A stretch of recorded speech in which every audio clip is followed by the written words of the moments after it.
Good afternoon, warriors. It's Lisa Wolf here, and today is Transparent Tuesday. And on Transparent Tuesday, I just want to share what's in I got this prayer journal, and this week's they always have like a reflection, and then things that are on your heart, and then prayer requests.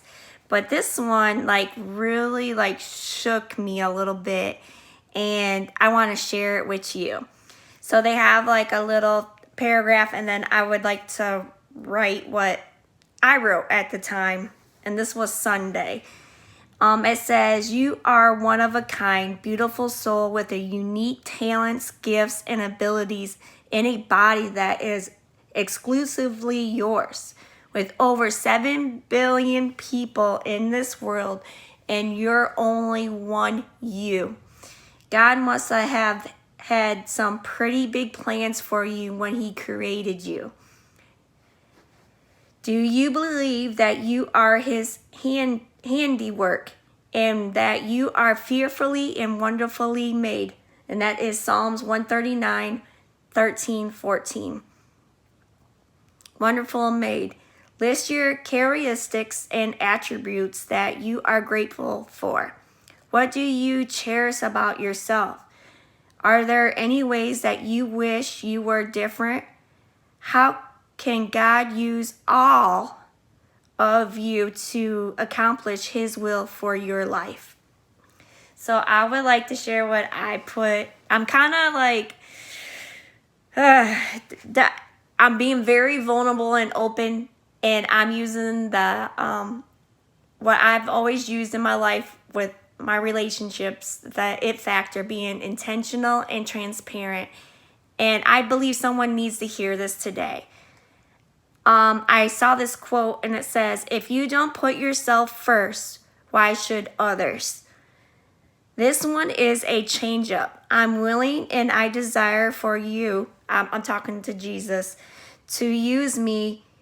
Show me my talents, gifts, and abilities that you gave me effortlessly. I'm open-minded, open-hearted, with compassion. I'm goal-driven and plan getting. I'm sensitive to others. To be transparent, I could list things, but I'm just a woman and mother madly in love with you, Jesus. I sound bananas because everyone else has a man by their side. I have you. I'm truly grateful. I'm at the point that, yes, I do miss affection from a man or my job or whatever that I felt like I needed to fulfill me. But if you are not there with this man or whatever that I need to fill me, I don't desire any of it. I can't waste my energy. I have to be with someone who doesn't. I can't be with someone that doesn't love you.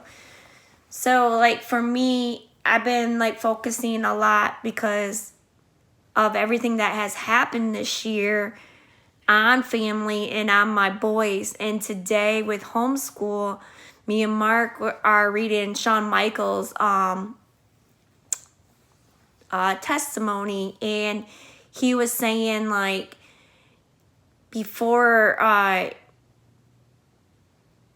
all he desired was to be a wrestler, and that's all he knew himself, even though he was a husband and a father. And he was in so much pain with wrestling. His body was completely broken down, and he was missing all these things in his life, all these gifts that God has given him, and was focusing on one thing. And that's not what makes you. Your job don't make you, money don't make you, even your spouse don't make you, your children don't make you, relationships don't make you. There's only one relationship that you have to have within yourself, and that is with your divine power, and mine is God. And this is why I love Jesus so much, because especially during this season, Yes, I've had people pray for me and reach out to me, and the church has been awesome. My friends have been awesome. And I love all of you, and my job, like my coworkers have been awesome. And I think about you guys every day. But where I am right now, I need, I've been focusing on that relationship with myself and put myself first, which is weird because as a caretaker, I've never done this before.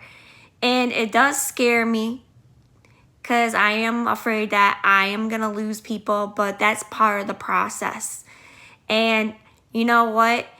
If God isn't in it and I don't feel that he's in it, then I'm not afraid to lose that. I'd rather lose myself and be willing to change into God, with God, and become my divine self versus being lost in material things of this world. Like, I can't do it anymore. And I'm just so grateful for this moment and this reflection in my life. And when I read that quote, if you don't put yourself first, why should others? And that hit me hard because it's true.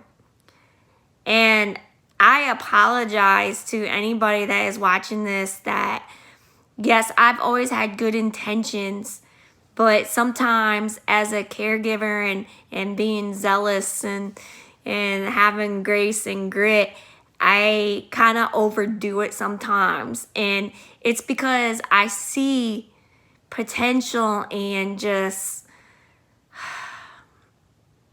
how God sees you. And I just wish sometimes people saw that. But the thing is, I didn't even see it in myself first.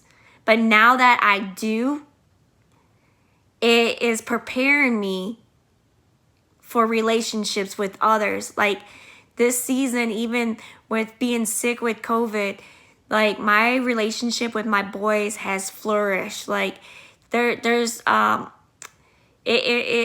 each boy, it's so different, and I just cherish those moments with my boys, especially doing homeschool.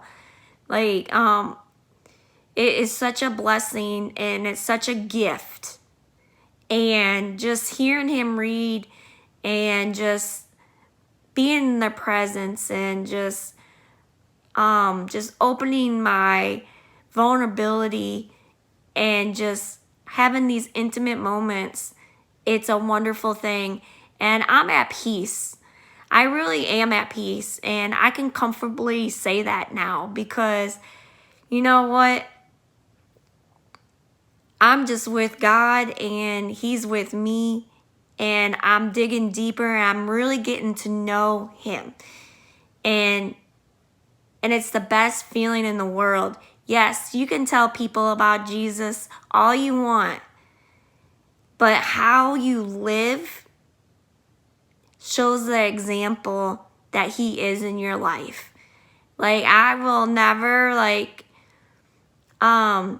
what I learned in that in this reading that we were doing with homeschool, that Shawn Michaels, he appreciates and he's so grateful for his wife because even though he was popping pain pills left and right, she stood by his side, and she would just go. She never lost her relationship with Jesus. And she even told him, she's like, I have lost my faith. She goes, I still love you. I want you to know, no matter what happens, I love you. And she did her thing. She never nagged him about going to church. She never preached him about Jesus. She just loved him. And it reminds me of a situation I was in. It just reminds me of a lot of things. I never persuade my kids at all. I just love them for who they are. I never really preached Jesus to them, but I am allowed to finally express who I truly am. And when I talk about God and just how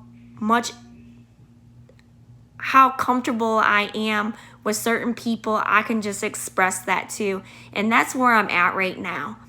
If I can't express how much I love Jesus and how much he loves me and how much he has changed me, then I don't, like, I'll pray for you and I still love you, but I'm not going to lose that part of myself ever again to no one, to absolutely no one.